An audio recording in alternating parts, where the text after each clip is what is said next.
Сайн бацгаана уу? Анкайстай. Энэ хөсөлөх хүрэх мэндийг хүргэе. Таны амьдрал завгүй ажлаа амжуулж чадахгүй байна уу? Эсвэл эмх замраагүй өдөр тутмын ажилдаа тарагдаж өөртөө цаг гаргаж чадахгүй юм шиг мэдрэмж төрж байна уу? Тэгвэл энэ бичлэгт таныг завгүй амьдралдаа тайван эмгцэстэй байх туслах 5 зөвлөгөөг хуваалцах болно. Та амьдралаа хэлбэртгэх бэлэн үү? Хэрэг тийм бол та бичлэгээ дуслан үзээрэй гэж хүсье. Танд хэрэгтэй мэдээлэл байгаа гэдэгт итгэлтэй. За ингээд шууд бичлэг рүү орцгоё. Нэгт нь өдрийн рутиныг зэвслэх. Өдөр бүрийн ажлуудыг төлөвлөж, түүнийг мөрдөх нь амьдралыг илүү хяналттай болгож, стрессийг багасгадаг. Хит их төлөвлөгөө гаргахгүй гүйцэтгэх боломжтой ажлуудад төлөвлөх хэрэгтэй. Өдөрт заавал хийх 3 чухал ажлыг тодорхойлж, бусад зүйлээ дараа нь нэмээрэй. Мөн үнийг та сар, улирал, жилээр төлөвлөж болно. Та бүтэн жилээр их хэмжээний ажлыг төлөвлөж, өөрийгөө стресстүүлж байснаас тэр төлөвлөгөөнүүдэд улирал, сар, 7 хоног, өдөр гэх мэтлэн жижиг процессуудад хуваан төлөвлөж, түүнийг хэрэгжүүлж, үр дүнг тооцож үзснээр та илүү стресс багтаа болно.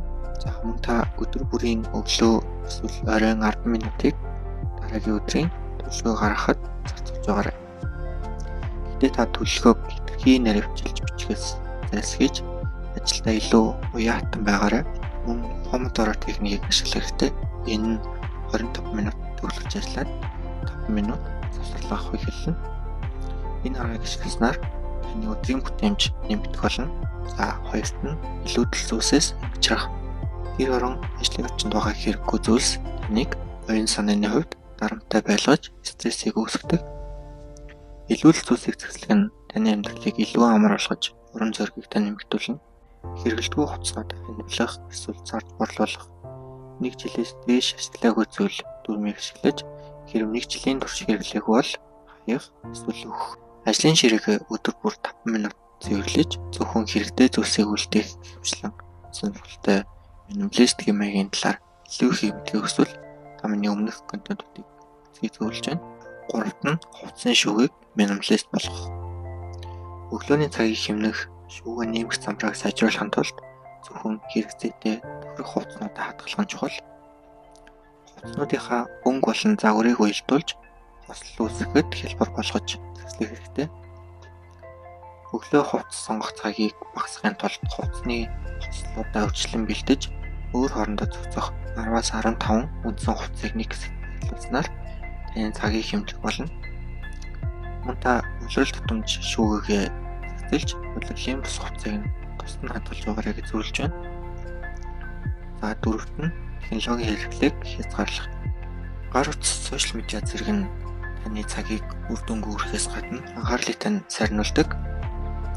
Ажлын үеэр гар утасныхаа мэдээллийг хааж, зөвхөн яаралтай дуудлагуудыг зөвшөөрөх, эсвэл сошиал медиа хэрэглэх тодорхой цаг гарах, жишээ нь оройны 19-оос 20 цаг гэх юм. Мөн дижитал детокс хийх.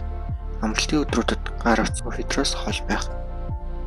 Энэ нь та цагаа удирдах, өөрийн төлөвлөсөн ажлуудаа хийж дуусгах, мөн биеэ бүрэн амраахтай туслах болно. За 5-т нь ухаалаг шийдлүүдийг ашиглах.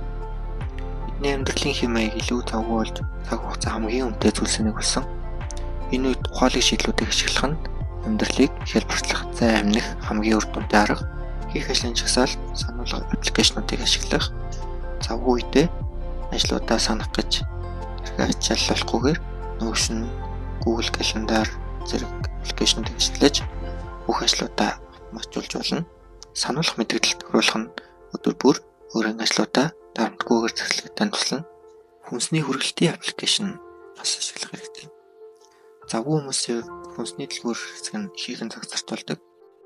Хүнс хүргэлтийн аппликейшнуудыг ашиглавал цаг хэмнэхээс гадна төлөвлөгөөтэй худалдаа авалтыг боломжтой.